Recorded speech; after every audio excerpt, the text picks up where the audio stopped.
আল্লাহ নবী এতদিন যেই খেজুর গাছের সাথে হেলান দিয়া টেক লাগায়া কোরআনের বয়ান করতেন, সাহাবীদেরকে বয়ান শুনতেন, আল্লাহ নবী মসজিদ থেকে বের হইয়া ওই খেজুর গাছের কাছে গেলেন। এবার দেখলো ওই খেজুর গাছটা একটা ছোট মাসুম বাচ্চার মতো ঢুকরে ঢুকরে কান্না করতেছে। আল্লাহু আকবার। আল্লাহ নবী ডাক দিয়া বলে, খেজুর গাছ কান্না করো কেন, কান্না করো কেন? খেজুর গাছ ডাক দিয়া বলে, নবী গো, আপনি তো রহমাতুল লিল আলামিন, আপনি তো দয়ার সাগর, মায়ার সাগর, আপনি তো বরকতের নবী, রহমতের নবী। এতদিন পর্যন্ত আপনি আমার সাথে হেলান দিয়া ট্যাগ লাগায়া আপনি কোরআনের বয়ান করছেন, আপনার পবিত্র শরীর মোবারক আমার খেজুর গাছের সাথে লেগেছে, আমি ধন্য হয়ে গেছি।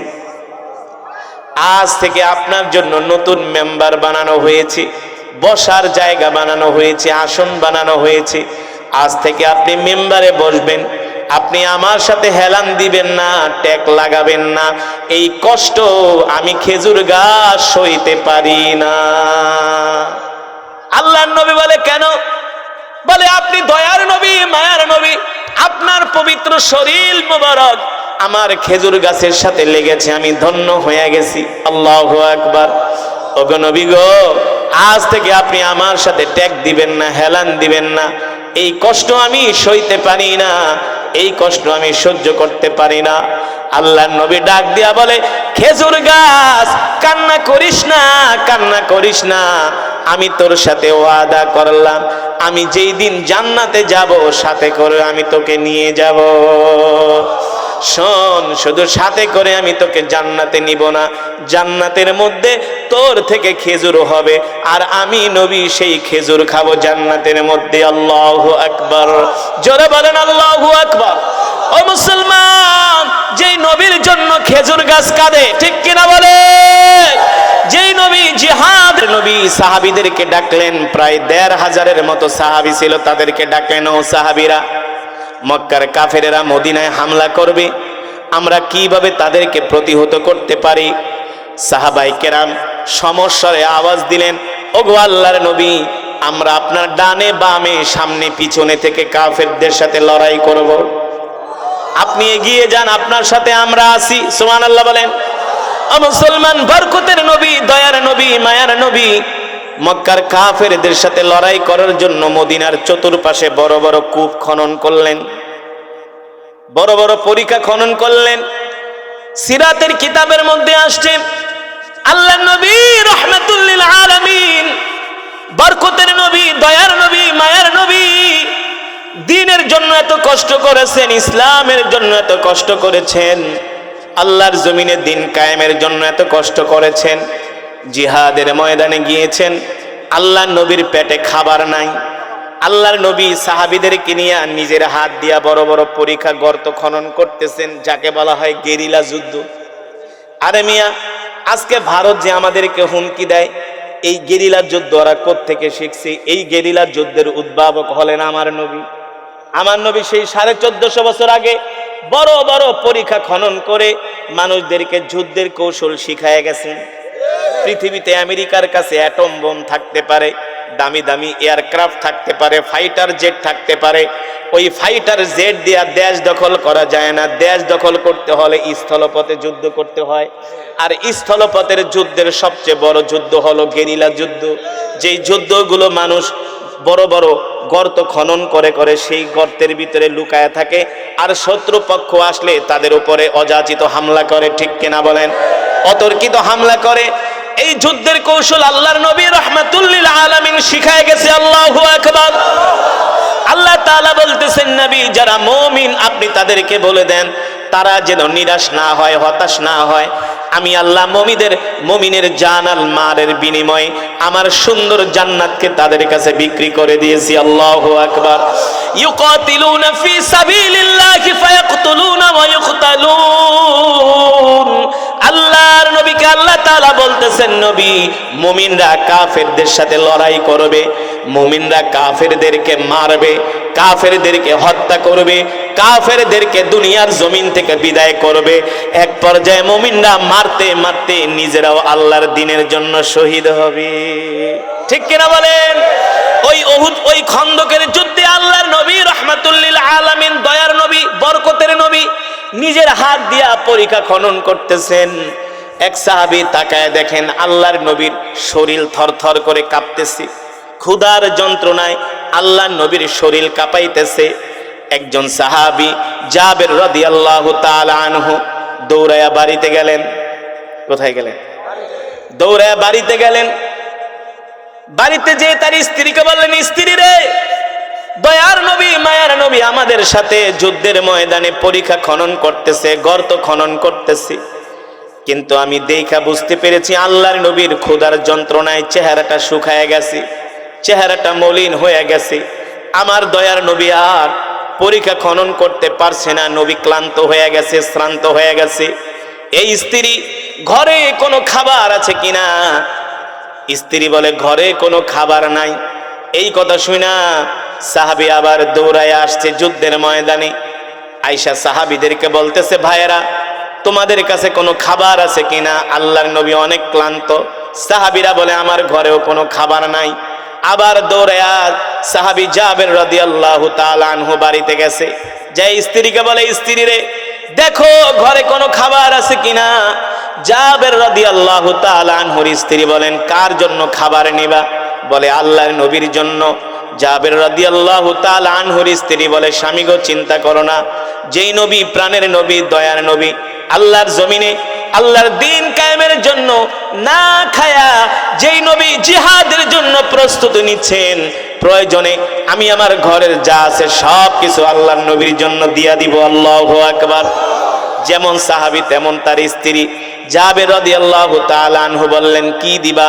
বলে, শোনো, ঘরে মাত্র 1 কেজি আটা আছে। কয় কেজি? জাবের রাদিয়াল্লাহু তাআলা আনহু কইম, আরে বেটি, 1 কেজি আটায় কয়টা রুটি হবে? আর কি দিবা? বলে, ঘরে একটা খাসি আছে, একটা বকরি আছে। একটা বকরিতে আর কয় কেজি গোশত হয়? 10 কেজি কিংবা 12 কেজি। ঠিক কিনা?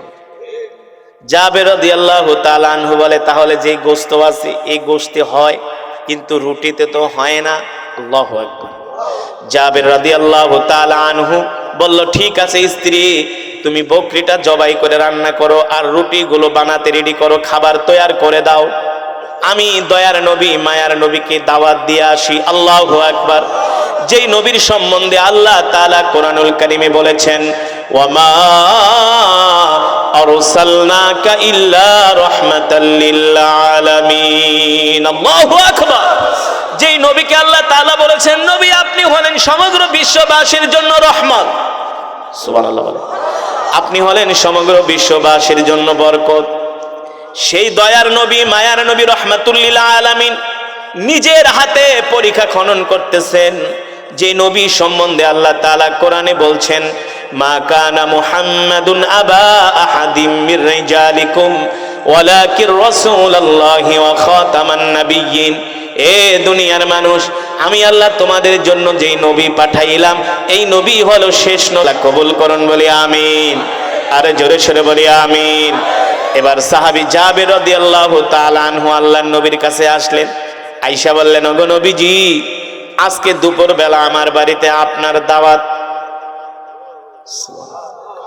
নবীজি মুস্কি হাসি দিয়া বলে, আনতা ফাকির, তুমি তো গরিব মানুষ, কিভাবে তুমি আমাদেরকে দাওয়াত খাওয়াবা? সাহাবী জাবের রাদিয়াল্লাহু তাআলা আনহু বললেন, ওগো আল্লাহর নবী, আপনি সহ কোন কোন বর্ণনায় আসছে 10 জন, কোন কোন বর্ণনায় আসছে 6 জন, আপনি সহ 10 জন আজকে দুপুরে আমার বাড়িতে দাওয়াত খেতে যাবেন। কিন্তু নবীজির সাথে যুদ্ধের ময়দানে সাহাবী আছে 3000। কয় হাজার? আরো জোরে বলেন, কয় হাজার? আল্লাহর নবী বলে, 3000 না নিয়ে অর্ধেক তো নিতে হবে। অর্ধেক পাহারায় থাকবে আর অর্ধেক তো নিতে হবে। ঠিক কিনা বলেন? আল্লাহ রাসূল সাল্লাল্লাহু আলাইহি ওয়াসাল্লাম বলেন, না, আমি 3000 নিয়েই তোমার বাড়িতে দাওয়াত খেতে যাব। আরো আস্তে কোন সুবহানাল্লাহ। খাসি কয়টা? 100টা। মানুষ কয় হাজার? আটা কয় কেজি? 1 কেজি আটাতে কয়টা রুটি হয়? 10, 15, 20, এর উপরে তো আর। কিন্তু আপনাদের 14 গ্রামের মানুষ কোনোদিন কি এমন খাওয়াইছে নাকি? হ্যাঁ, চট্টগ্রামে এক বিয়ার বাড়িতে চিংড়ি মাছ পায় নাই, এই কারণে মাথা ফাটাফাটি। চট্টগ্রামে এক বিয়ের অনুষ্ঠানে চিংড়ি মাছ পায় নাই, মাথা ফাটাফাটি। বরযাত্রী দাওয়াত দেয় 100, যায় 150, পরেই তো ফাটাফাটি শুরু হয়। ঠিক কিনা বলেন? অনেক জায়গায় বিয়াও ভেঙে যায়। আল্লাহ নবী বললেন, সাহাবীরে তোমার বাড়িতে আমি 3000 মেহমান নিয়ে দুপুরের খাবার খাবো। সাহাবী কয়, আমি তো ওনার জমিনে নাই, 3000 মানুষকে আমি একটা বকরি দিয়া কিভাবে খাওয়াবো? 1 কেজি আটার রুটি আমি কিভাবে খাওয়াবো? ঠিক কিনা বলেন? বলতে পারেন, হুজুর বিশ্বাস করি না, কিভাবে এমনটা হয়? আমার নবী হলেন বরকতের নবী। আল্লাহু আকবার। যেই শামের জন্য আল্লাহর নবী দোয়া করেছেন, যেই বিলাদুস শাম, যেই সিরিয়ার জন্য আল্লাহর নবী দোয়া করেছেন, নবীর বয়স মাত্র 12 বছর। কয় বছর? সেই 12 বছর বয়সে তার চাচা আবু তালেব তাকে নিয়ে মদিনা। আল্লাহর নবী তখন অল্প বয়স, তিনি মরুভূমির প্রচন্ড রৌদ্রের তাপে, বালুর তাপে আল্লাহর নবী একটু অসুস্থ হয়ে গেলেন, ক্লান্ত বোধ করলেন। চাচা আবু তালেব বললেন, ভাতিজা তুমি ক্লান্ত হয়ে গেছো, আমি তোমাকে কোথায় বিশ্রাম দিব? মরুভূমির মধ্যে তো কোনো বিশ্রামের জায়গা দেখি না, তেমন কোনো বড় গাছও নাই যে গাছের নিচে তুমি বসবা। সেই জর্দানের মরুভূমি এলাকায়, সীমান্ত এলাকায় একটা মৃত গাছ দেখা যায়। চাচা আবু তালেব নিয়ে আল্লাহর নবীকে ওই মৃত গাছের নিচে বসালেন। আল্লাহর নবী মৃত গাছের নিচে বসার সাথে সাথে মৃত গাছ জীবিত হয়ে গেছে। জোরে বলেন সুবহানাল্লাহ। কেন কেন? কারণ কি? আল্লাহ তাআলা বলছেন, ওয়ামা আরসালনাকা ইল্লা রাহমাতাল লিল আলামিন। আল্লাহু আকবার। সেই গাছ আজও পর্যন্ত নাই, আছে। সেই গাছকে বলা হয় সাহাবী গাছ। আল্লাহর নবী শুধু মৃত গাছের নিচে বসেছেন, সাথে সাথে গাছ জীবিত হয়ে গেছে। এই গাছ আল্লাহর নবীর নিদর্শন হিসাবে আল্লাহ তাআলা কিয়ামত পর্যন্ত জমিনে এই গাছকে বাঁচায়া রাখবেন। ঠিক কিনা বলেন? মানুষ দেখবে এই গাছের নিচে নবী বসছিল। নবী রাহমাতুল লিল আলামিনের বরকতে শরীর লাগার কারণে মৃত গাছও জীবিত হয়ে গেছে। এবার জাবের রাদিয়াল্লাহু তাআলা আনহু দৌড়ে বাড়িতে গেছে, যে বলে, স্ত্রী আমাকে তুমি দোষারোপ করো না। কারণ স্ত্রী যদি আবার মনে করে স্বামী 3000 দাওয়াত দিয়েছে, তাইলে তো স্ত্রী বর্ষনা করবে, তাকে বকাবাদ্য করবে না, যে তুমি এত মানুষ দাওয়াত দিচ্ছ, খাসি একটা, তোমার মাথায় সমস্যা আছে নাকি? তুমি আমাকে কিছু বলো না। কি হয়েছে? বলে, আমাকে দোষারোপ করো না। তুমি আটার রুটি 1 কেজি আর খাসি হলো একটা। আমি আল্লাহর নবীকে দাওয়াত দিছি। আল্লাহ নবী কি করছে জানোনি? যুদ্ধের ময়দানে যত মুজাহিদ ছিল, আল্লাহর নবী সবাইকে দাওয়াত দিয়ে দিছে।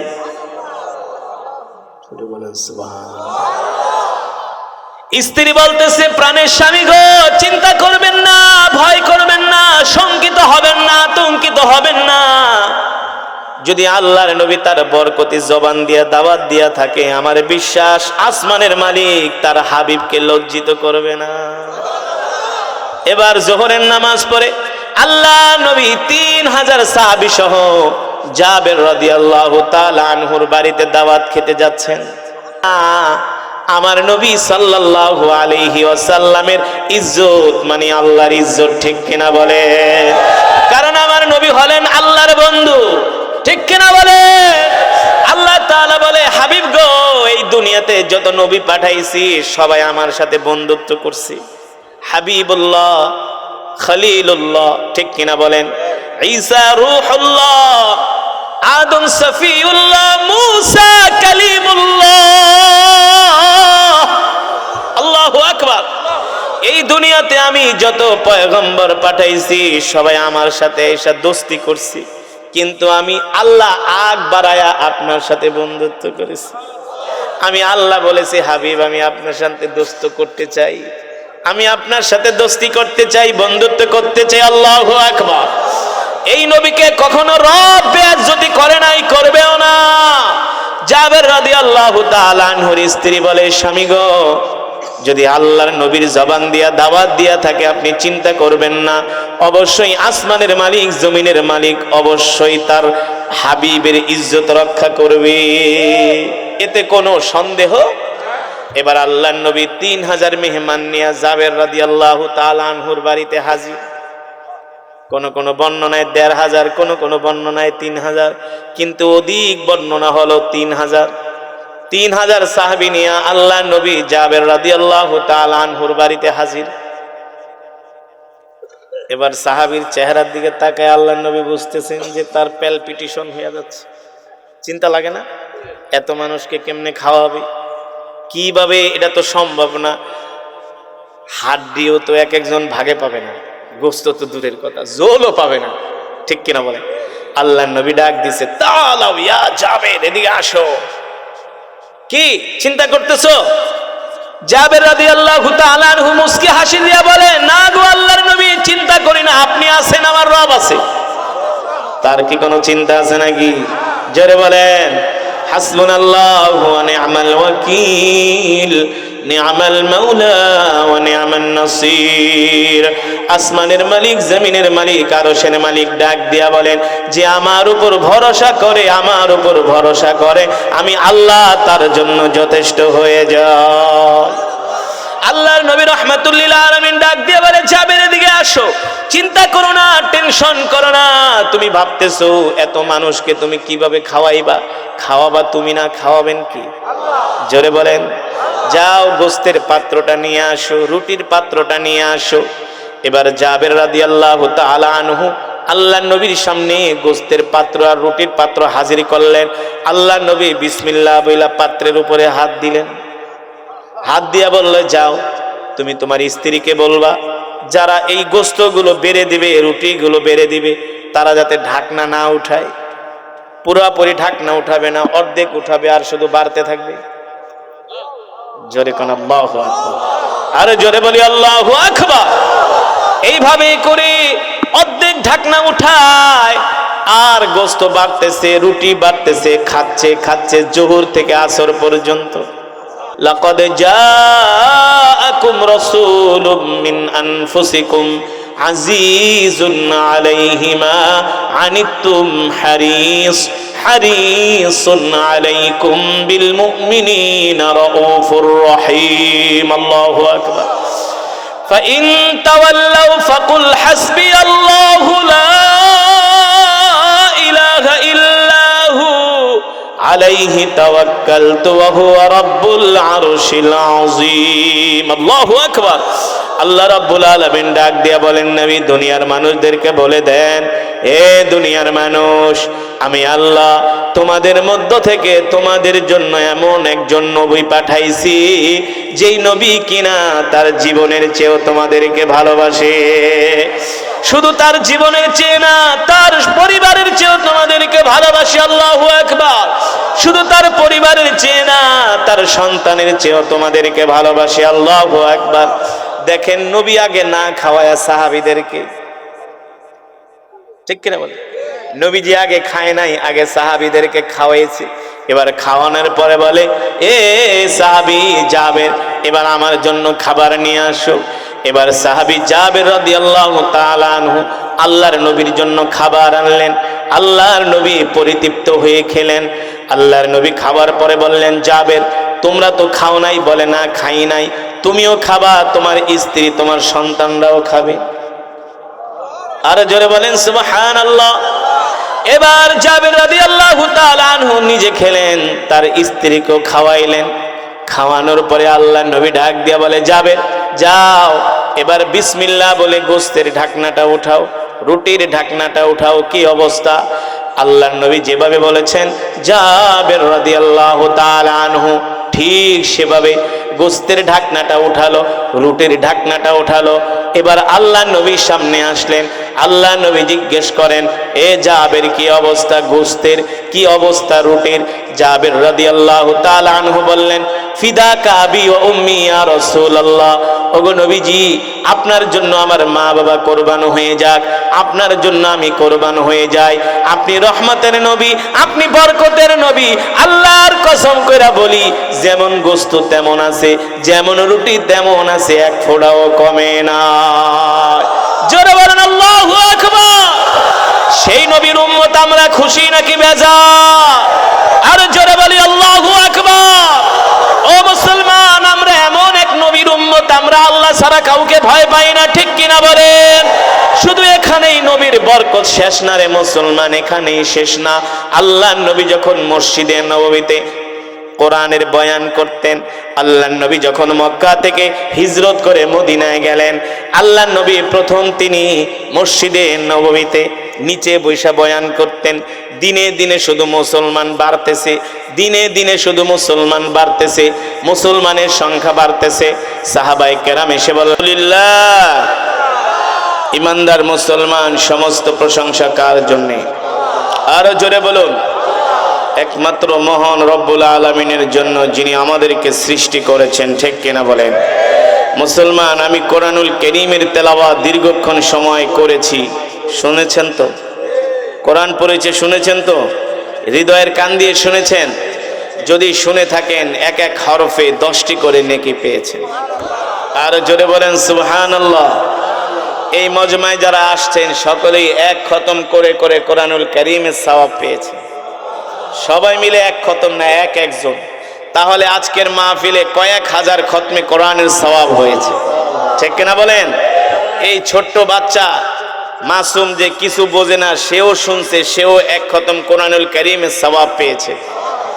পর্দার অন্তরাল থেকে মা বোনরা বলতে পারে, হুজুর তাহলে আমরা কি? আপনারাও এক এক খতম করে পেয়েছেন, রাসূলের হাদিস। সুবহানাল্লাহ বলেন। যেই মজমার মধ্যে এতগুলো খতমে কোরআনের সওয়াব হয়, ওই মজমায় দোয়া করলে আল্লাহ তাআলা সেই দোয়া কি ফিরায় দিতে পারে? আপনাদের মন কি বলে, ফিরায় দিতে পারে?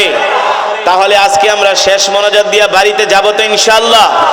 এই মজমা থেকে আমরা আল্লাহ তাআলার কাছে দোয়া করব, শেষ মোনাজাত দিয়ে আমরা বাড়িতে যাব। কে কে রাজি আছেন হাত উঠে আল্লাহকে দেখা। হাত সোজা করেন, ইমানদারের মতো সোজা করেন, মুনাফিকের মতো না। হাত দুইটা সোজা করেন, ডাক দেন ইয়া আল্লাহ। আরো জোরে বলেন ইয়া আল্লাহ। কিছু মুনাফিক আছে হাত নামায় ফেলাইছে, এই মুনাফিক আল্লাহ রাসূলের জামানায়ও ছিল। এই মুনাফিক গুলার দিয়ে ইসলামের কোনো কাজ হয় নাই, ঠিক কিনা বলেন? জোরে বলেন ইয়া আল্লাহ। আপনি আমাদের গুনাহগুলো মাফ করে দেন ইয়া আল্লাহ, আমাদের কবুল করে নেন ইয়া আল্লাহ। ওয়াদা করলাম শেষ মোনাজাত দিয়া যাওয়ার তৌফিক দেন, বলি আমিন। হাত নামান। কেন আপনাদেরকে ওয়াদা করাইলাম? হতে পারে এই মাহফিল অনেকের জীবনের শেষ মাহফিল। গত বছর যারা এই মাহফিলে ছিল এই বছর নাই, হতে পারে আগামী বছর আমরা কবরে থাকতে পারি। একটা উজ্জ্বল দৃষ্টান্ত আপনাদেরকে, এই ভাই ওঠেন কেন, বসেন। ওঠাউঠি করা যাবে না, যদি ওঠাউঠি করেন বয়ান শেষ করে দিব। একজন লোক ওঠাউঠি করবেন, বয়ান শেষ করে মোনাজাত দিয়ে দিব। আরে ওরা যদি ফুটবল খেলার জন্য 3 ঘন্টা সময় দিতে পারে, ওরা যদি ক্রিকেট খেলার জন্য 3 ঘন্টা সময় দিতে পারে, ওরা যদি বাংলা সিনেমা দেখার জন্য 3 ঘন্টা সময় দিতে পারে, আমরা কোরআনের জন্য কেন পারবো না? ঠিক কিনা বলেন? আমি এই কারণে আপনাদের হাত উঠাইলাম, অনেকের জীবনের শেষ মোনাজাত হতে পারে। গত 8 বছর আগে আমি এই 14 গ্রাম বাজারে বয়ান করেছিলাম। সম্ভবত ওই বাজারের যিনি ব্যবসায়ীদের অনেক বড় একজন নেতা ঠেতা হতে পারে। আমি বয়ান করার পরে, বয়ান শেষ করার পরে ঢাকায় চলে যাব। উনি আমার হাতে 10,000 টাকা দিলেন। আমি বললাম, হাদিয়া তো একবার দিয়েছেন, আবার কেন? হুজুর এই 10,000 টাকা দিলাম, ডিলটা কমান আর একটু, এই 10,000 টাকা দিলাম আপনাকে হাদিয়া, আগামী বছর এই মাহফিলের দাওয়াতটা আবার রাখতে হবে। আমি বললাম, আপনি যে আমাকে টাকা দিচ্ছেন, আমি তো টাকা নিব না, আমি যদি মারা যাই টাকার দায় কে দিবে? বলে হুজুর আপনি যদি মারা যান এই টাকার কোনো দাবি থাকবে না। আমি বললাম না, টাকাটা রেখে দেন। হুজুর যদি না নেন খুব কষ্ট পাবো। এই ভদ্রলোক আল্লাহর বান্দা আমাকে 10,000 টাকা হাদিয়া দিলেন। তারপরের বছর মাহফিল ঠিকই হয়েছে, মাহফিল কমিটি থেকে আমাকে ফোন করা হলো, হুজুর গত বছর আপনাকে একটা দাওয়াত দিয়েছিলাম 14 গ্রাম বাজারে, মনে আছে? আমি বললাম হ্যাঁ।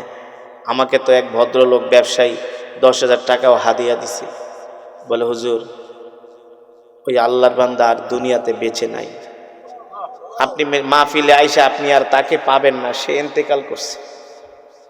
আমি যতবার এই 14 গ্রামের সামনে দিয়ে এই মাহফিলে যাই ততবার আমি তার কথা মনে করি, কারণ হতে পারে এই মাহফিল আমাদের জীবনের অনেকের শেষ মাহফিল, ঠিক কিনা বলেন? জীবনে অনেক কিছুতে সময় দিছেন, আজকে কোরআনের জন্য সময় দেন। ঠকেন নাই, আপনারা জিতেছেন, এক একজন এক এক খতম করে কোরআনুল কারীমের সওয়াব পেয়েছে, ঠিক কিনা বলেন? খুশি নাকি বেজার? বলি আলহামদুলিল্লাহ। তাহলে আমরা মোনাজাত দিয়ে যাব তো ইনশা? তাহলে বয়ান শুরু হলো, ঠিক কিনা বলেন? আল্লাহ তাআলা আমাদের কবুল করুন। আলহামদুলিল্লাহ নাহমাদুহু ওয়া নাস্তাঈনুহু ওয়া নাস্তাগফিরুহ। ওই বেটাই ভাই ভাই সাহস করো, সারা দিন দি ফুটবল খেলতে পারো মাঠে যায় হাফ প্যান্ট পরা, আর অনেক একেবারে মোতায় ধরে গেছে, পোষাবে দোষে, তাহলে পাইপের ব্যবস্থা করে দিই, উঠতে পারবি না। বসো, কোরআনের আলোচনা শোনো, তোমাদের জন্য তো এই মাহফিল, ঠিক কিনা বলেন? আজকে আমাদের যুব সমাজকে নষ্ট করা হচ্ছে, কিশোর সমাজকে নষ্ট করা হচ্ছে। 6-7 ছেলেরা এখন ওপেন সিগারেট খায়, ওদেরকে বেশি বেশি করে কোরআনের আলোচনা শোনাতে হবে। এখন 6-7 পোলারা বান্ধবী নিয়ে ঘুরে, ওদিন একটা ওদের থাপড়াইছে আমাদের এলাকায়, দেখি আমাদের ড্যামরা ক্যানেলের পারে 6-7 পড়ে, মুছে ওঠে নেই, বান্ধবী লিয়া ঘুরে। আমাকে বাসা কই আনে, এক থাপ্পড় দেব, যা বাড়িতে। সমাজটা নষ্ট হয়ে যাচ্ছে, এদেরকে কোরআন দিয়ে ঠিক করতে হবে, ঠিক কিনা বলেন? রাজি আছেন? আল্লাহ কবুল করুন। আলহামদুলিল্লাহি নাহমাদুহু ওয়া নাস্তাঈনুহু ওয়া নাস্তাগফিরুহ ওয়া নু'মিনু বিহি ওয়া নাতাওয়াক্কালু আলাইহি ওয়া নাউযু বিল্লাহি মিন শুরুরি আনফুসিনা ওয়া মিন সাইয়্যাতি আমালিনা। من يهده الله فلا مضل له ومن يضلله فلا هادي له ونشهد أن لا إله إلا الله وحده لا شريك له ونشهد أن سيدنا ومولانا محمدا عبده ورسوله الذي أرسله بالحق بشيرا ونذيرا وداعيا إلى الله بإذنه وسراجا منيرا. أما بعد فأعوذ بالله من الشيطان الرجيم. بسم الله الرحمن الرحيم.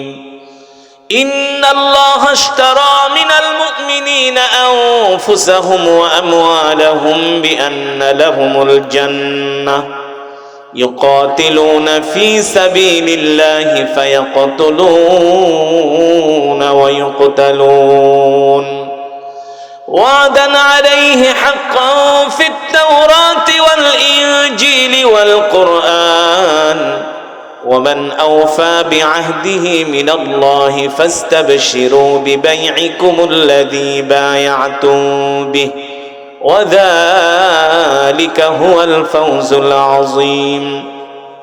وقال رسول الله صلى الله عليه وسلم الجهاد الجهاد الجهاد ماضٍ إلى দিনে দিনে মুসলমানের সংখ্যা বাড়ার কারণে আপনি নিচে বৈশা বয়ান করেন, আপনি নিচে বসলে আমরা আপনাকে দেখি না, এখন আমাদের মুসলমানের সংখ্যা বেশি। ওগো আল্লাহর নবী, আপনি যে খেজুর গাছের সাথে ট্যাগ দিয়া বসেন, এই খেজুর গাছের সাথে ট্যাগ দিয়া বসলে আমরা আপনাকে দেখি না, দূর থেকে আপনাকে চিনা যায় না। এই কারণে আমরা চাই আপনার জন্য একটা উঁচু মেম্বার বানাবো। কি বানাবো? উঁচু মেম্বার। আপনাদের মসজিদে মেম্বার আছে না? ওই যে খতিব সাহেব যেটার উপরে শুক্রবার বয়ান করে, এটা উঁচু কি উঁচু না? সাহাবীরা বললেন আপনি যদি অনুমতি দেন ওগো আল্লাহর নবী, আমরা আপনার জন্য একটা উঁচু মেম্বার বানাবো। সুবহানাল্লাহ। আল্লাহর নবী বললেন ঠিক আছে, উঁচু একটা মেম্বার বানাও। আল্লাহর নবীর অনুমতি সাপেক্ষে উঁচু একটা মেম্বার বানানো হলো। দিনে দিনে মুসলমান বেড়ে যাচ্ছে। এবার ওই উঁচু মেম্বার মসজিদে নববীতে স্থাপন করা হলো। সুবহানাল্লাহ বলেন। মসজিদে নববীতে স্থাপন করা হলো। এবার আল্লাহর নবী মসজিদে নববীতে আসলেন। নববীতে এসে আল্লাহর নবী এবার মেম্বারের উপরে বৈশা বয়ান করতেছে। কি করতেছে? বয়ান করতেছে। হঠাৎ করে দেখে মসজিদের বাহির থেকে, বারান্দা থেকে কান্নার আওয়াজ আসতেছে। কিসের আওয়াজ? কান্নার আওয়াজ আসতেছে। আল্লাহর নবী রাহমাতুল লিল আলামিন, দয়ার নবী, মায়ার নবী সাহাবী আব্দুল্লাহ ইবনে মাসউদকে বললেন, সাহাবী আব্দুল্লাহ ইবনে মাসউদ, যাও মসজিদের বারান্দায় যাও, যা দেখো কে কান্না করতেছে। সাহাবী আব্দুল্লাহ ইবনে মাসউদ রাদিয়াল্লাহু তাআলা আনহু মসজিদের বারান্দায় আসে, দেখে কে কান্না করে সে বুঝতে পারে না। একবার না, দুইবার না, তিনবার আসলেন, সে বুঝতে পারে না কে কান্না করতেছে। আল্লাহর নবী বললেন, কে কান্না করে? তুমি কি কান্নার আওয়াজ পাও না? সাহাবী বলল, গো আল্লাহর নবী, আমি তো গেলাম, কোনো জায়গা থেকে আমি কান্নার আওয়াজ পাই না। আসলেতে এই কান্নাটা কোনো সাহাবীর জন্য করছে না, এই কান্না করতেছে আল্লাহর রাসূলের জন্য। ঠিক কিনা বলেন? أو كما قال النبي عليه الصلاة والسلام فقد قال الله تبارك وتعالى في شان حبيبه ومحبوبه مخبرا وآمرا إن الله وملائكته يصلون على النبي يا أيها الذين آمنوا صلوا عليه وسلموا تسليما। মুহাব্বতে নামাজের দুরূদ, দুরূদ ইব্রাহিম পড়ি আওয়াজ করে, আল্লাহুম্মা সাল্লি আলা মুহাম্মদ কামা সাল্লাইতা আলা ইব্রাহিম।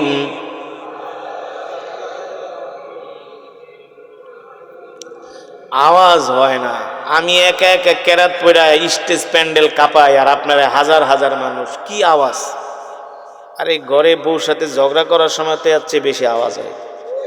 এইখানে আইসা তো একেবারে কাবু হয়ে গেছেন, গলা ছেড়ে হৃদয় উজাড় করে ভালোবাসা দিয়ে পেয়ারা নবীজির শানে দুরূদ পড়ো। মাদ্রাসা ছাত্র আওয়াজ করে, আল্লাহুম্মা বারিক আলা মুহাম্মদ ওয়া আলা আলি মুহাম্মদ। মাশাআল্লাহ, মাশাআল্লাহ।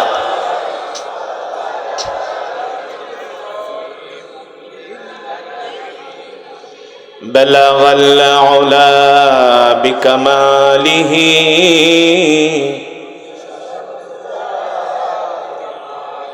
হাসানাত জামিউ খিসালিহি। আরবের বুকে মক্কা নগরীতে যেথায় মা আমিনার ঘর, খোদার করুণায় কাউসার হয়ে রহমত ঝরেছে বারংবার। বালাগাল উলা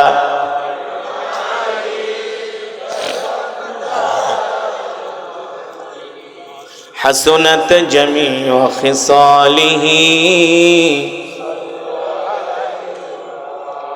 আসুন মৃত্যুর কথা স্মরণ করে আল্লাহর প্রেমে পাগল হয়ে আমরা কিছুক্ষণ সময় আল্লাহর জিকির করব। ঠিক কিনা? আমাদের জিকিরের আওয়াজ শুনে আশেপাশের মানুষগুলো বলবে, এখানে কিছু আল্লাহর পাগলেরা বসে আছে। কার পাগল? ও মুসলমান, জোরে বলো, কার পাগল?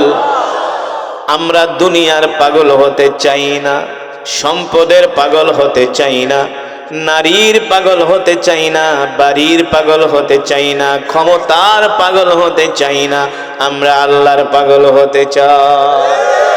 দুনিয়ার মানুষ আমাদের পাগল বলে বলুক, তাতে আমাদের কিছু যায় আসে না, ঠিক কিনা বলে? আমরা কার পাগল? আসুন সেই মাওলার প্রেমে পাগল হয়ে জিকির করি লা ইলাহা ইল্লাল্লাহ, লা ইলাহা ইল্লাল্লাহ, লা ইলাহা।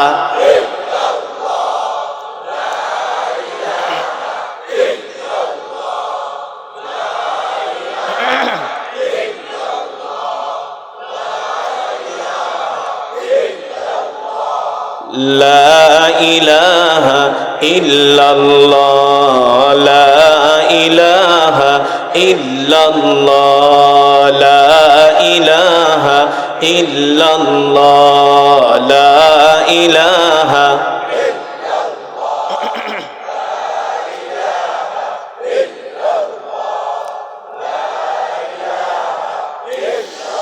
লা ইলাহা ইল্লাল্লাহু মুহাম্মাদুর রাসূলুল্লাহ। মুহাব্বতের সাথে পড়ি সাল্লাল্লাহু। আলহামদুলিল্লাহ, সাক্ষী সমাজ কল্যাণ সংস্থা কর্তৃক আয়োজিত 12তম ওয়াজ মাহফিল। উক্ত মাহফিলের মান্যবর শ্রদ্ধাভাজন সভাপতি, প্রধান অতিথি, বিশেষ অতিথি হযরত উলামায়ে কেরাম, আমার কলিজার টুকরা তলাবায়ে আযম, আমার প্রিয় যুবক বন্ধুরা, বৃদ্ধ বাবারা, পর্দার অন্তরালে সম্মানিত মা ও বোনেরা, সেই মহান আল্লাহ তাবারাকা ওয়া তাআলা, আল্লাহ জাল্লা শানুহু আম্মা নাওয়ালুহু, রব্বে করিমের দরবারে লাখো কোটি শুকর, যে মহান আল্লাহ তাআলা আজকে আমাদেরকে এত সুন্দর কোরআন ও হাদিসের মাজমা, জান্নাতের বাগান। এটা কিসের বাগান? আল্লাহ রাসূলের হাদিস, মাজালিসুল ইলমি রাওদাতুম মির রিয়াদিল জান্নাহ, যে মজমার মধ্যে কোরআনের আলোচনা হয়, কোরআনের তেলাওয়াত হয়, ওই মজমা দুনিয়ার কোনো সাধারণ মজমা থাকে না, আল্লাহ তাআলার জান্নাতের বাগানে পরিণত হয়ে যায়। আল্লাহ তাআলা এমন একটি বাগানে আমাদেরকে আসার বসার তৌফিক দিয়েছেন, এই জন্য আমরা আরেকবার শুকরিয়াতান আদায় করি, পড়ি আলহামদুলিল্লাহ। আল্লাহ তাআলার বান্দারা, আমাদেরকে শুধু কোরআনের মাহফিলে আসলেই চলবে না, শুধু কোরআনের তেলাওয়াত শুনলেই চলবে না। আমি আপনাদের সামনে যেই কোরআন পড়েছি, এই কোরআন আল্লাহর নবী মক্কার জমিনে তেলাওয়াত করতেন, ঠিক কিনা বলেন? মক্কার কাফেরদেরকে কোরআনের দাওয়াত দিতেন। মক্কার কাফেরেরা এই কোরআনের বিরোধিতা করেছে, কোরআনের তেলাওয়াতে মক্কার কাফেরেরা বাধা দিয়েছে। আল্লাহ রসুলকে কালেমার দাওয়াত দিতে দেয় নাই, দ্বীনের দাওয়াত দিতে দেয় নাই, তাওহীদের দাওয়াত দিতে দেয় নাই।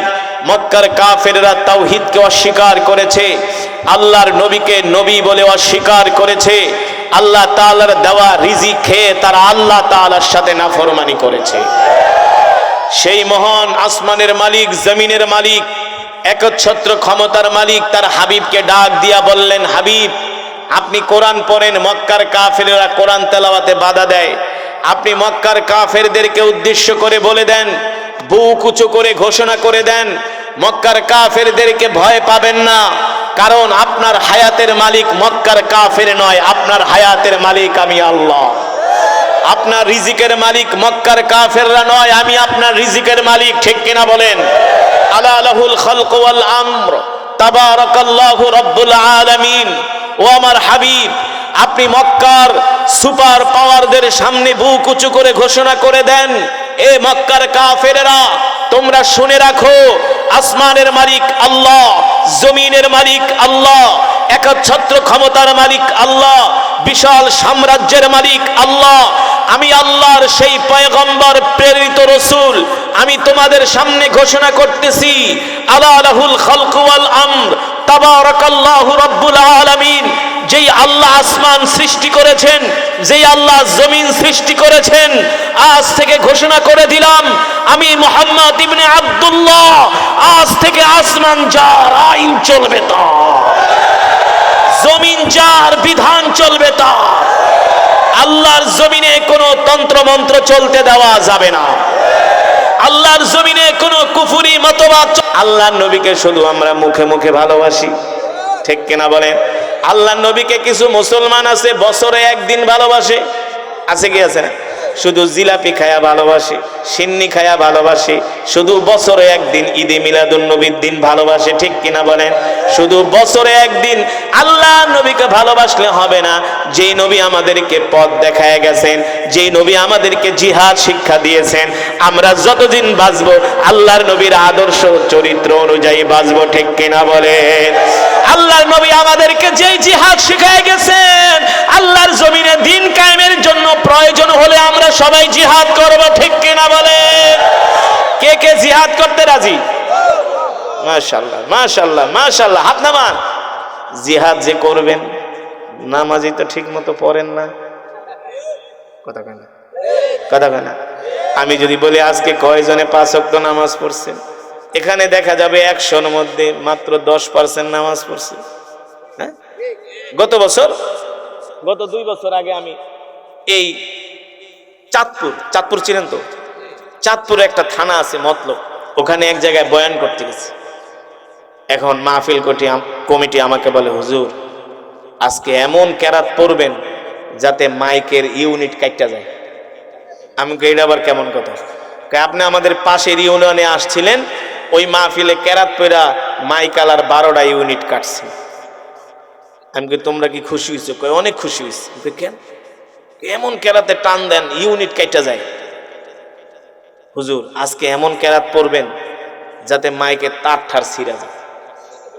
হুজুর এমন কেরাত পড়বেন যাতে মানুষ কাঁথার তলের থেকে উঠা ওয়াজে চলে আসে। এগুলা কোনো কথা? হ্যাঁ, আমি বললাম আপনাদের ওয়াজ এটা কততম? হুজুর বেশি না, 51তম। কততম?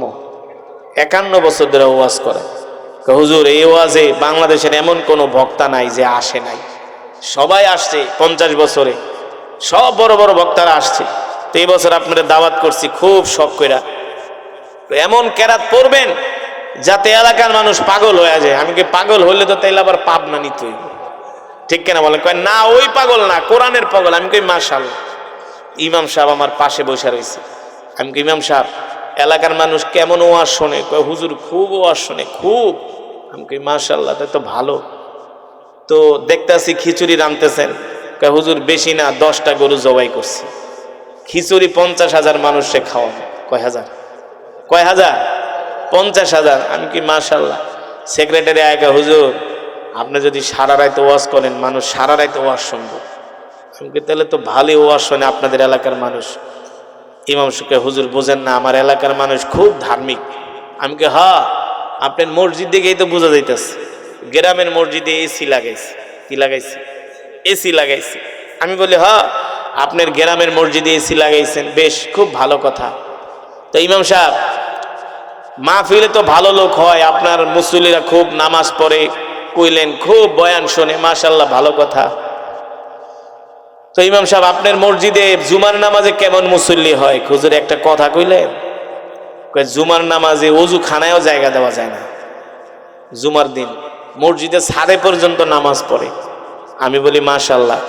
তো শুক্রবারে আপনাদের এলাকার কি অবস্থা জুমার নামাজে? হ্যাঁ, ঠিক আছে না? মসজিদের কাতার ছাদেও জায়গা দেওয়া যায় না, বারান্দাও জায়গা দেওয়া যায় না, মাঝে মাঝে ওযু খানায়ও পড়ে, ঠিক কিনা বলেন? কিছু নামাজি আছে ঘর থেকে বের হয় 1:25, কাপড় একটা লেসরাইতে আইসা পরে ওযু খানায় জায়গা পায়, পোলাপানের লাগে আইসা ধাক্কা দিয়ে তোকে নামাজ পড়া লাগবে। সে খুব নামাজি, 1:25 আইছে, আবার কোন রকম 2 রাকাত পড়া দৌড়। এমন মুসল্লি আছে কি আছে না? 2 রাকাত পড়া টুপি একটা হাতে লইয়া আর লুঙ্গি উঠায় দৌড়। আছে কি আছে না? ইমাম সাহেব যদি একটু দোয়া বেশি করে, ওয়াজ বেশি করে, ইমাম সাহেবের দিকে এমনি তাকায়, মনে হয় ইমাম সাহেবের পারলেও অনেক কাঁচা খায়া ভালায়। এমন মুসল্লি আছে কি আছে না? আমি বললাম ঠিক আছে, খুব ভালো কথা। তো আপনার মুসল্লিরা জুমার দিনে পুরো ওযুখানায় জায়গা দেওয়া যায় না, তো ভালো কথা। তো ইমাম সাহেব বুঝলাম জুমার দিনে ওযুখানায় জায়গা দিতে পারেন না, মসজিদের ছাদেও জায়গা দিতে পারেন না, এত মুসল্লি। তো ফজরের নামাজের কি অবস্থা? কোন নামাজ? কাকু কথা কন না কেন? কোন নামাজ? এখন ইমাম সাহেব চুপ হয়ে গেছে। কয় হুজুর আর লজ্জা দিয়েন না। আমি কই কেন? এতক্ষণ তো ফটর করছেন, আপনার মুসল্লিরা এই করে সেই করে, এই ওয়া শোনে, এমন শোনে তেমন শোনে। এখন হুজুর 80 ঘরে খাই। কয় ঘরে? 80 ঘর পর্যন্ত বুঝছেন? মানে 80টা বাড়ি থেকে ইমাম সাহেবকে ভাত খাওয়ায়, 80টা ফ্যামিলি থেকে। হুজুর দুঃখের কথা কি কমু, 80টা ঘরের থেকে যদি একজনকেও নামাজে আইতো তাইলে ফজরের নামাজে 80 জন মুসল্লি হতো। হুজুর বিশ্বাস করেন, ফজরের নামাজে 8 জন মুসল্লিও হয় না, 8 জনও মুসল্লি হয় না। তো আপনাদের এলাকার মসজিদের কি খবর? তাইলে শুধু ওয়াজ শুনলে হবে না, ঠিক মতো আগে নামাজ পড়তে হবে, ঠিক কিনা বলেন? আউয়ালু মা ইউহাসাবু বিহিল আবদু ইয়াউমাল কিয়ামাতিস সালাহ। কিয়ামতের দিন আল্লাহ তাআলা সর্বপ্রথম বান্দার নামাজের হিসাব নেবে। যার নামাজ ঠিক তার সব ঠিক, যার নামাজ ঠিক নাই তার কোনো কিছুই ঠিক নাই। আস-সালাতু মিফতাহুল জান্নাতিস সালাহ। নামাজই হবে বেহেশতের চাবি, ঠিক কিনা বলেন? তাহলে আজকের মাহফিল থেকে আমি আপনাদেরকে ওয়াদা করাবো, আমরা আল্লাহর জমিনে আল্লাহর দ্বীন কায়েমের জন্য জিহাদ করব, ঠিক আছে? আল্লাহর নবী আমাদেরকে যেই জিহাদ শিখায় গেছেন, ওই জিহাদের ময়দানে তারাই টিকতে পারবে যারা 5 ওয়াক্ত নামাজ পড়বে, ঠিক কিনা বলেন? যে নামাজ পড়ে না সে কোনোদিন মুসলমান হতে পারে না। তুমি যত বড় আলা কোটিপতি হতে পারো, মসজিদ মাদ্রাসা বানাও, মানুষের যত টাকা দান করো, যদি ঠিক মতো নামাজ না পড়ো তাহলে তুমি মুসলমান হতে পারো না। মান তারাকা সালাতাম মুতাআম্মিদান ফাকাদ কাফারা, ঠিক কিনা বলেন? আল্লাহর নবী বলে যে নামাজ পড়ে না সে মুসলমান নয়। কাফের আর মুসলমানের মাঝে পার্থক্য হলো নামাজ। আরো জোরে বলেন। আজকের মাহফিল থেকে আমরা ওয়াদা করব, জীবনে যতদিন বাঁচবো আর কোনোদিন নামাজ ছেড়ে দিব না। রাজি আছেন? রাজি আছেন? কে কে নামাজ পড়তে রাজি নাই হাত উঠান। কি কইছি? মানুষ রাখতে হবে হুশ, ঠিক কিনা বলেন?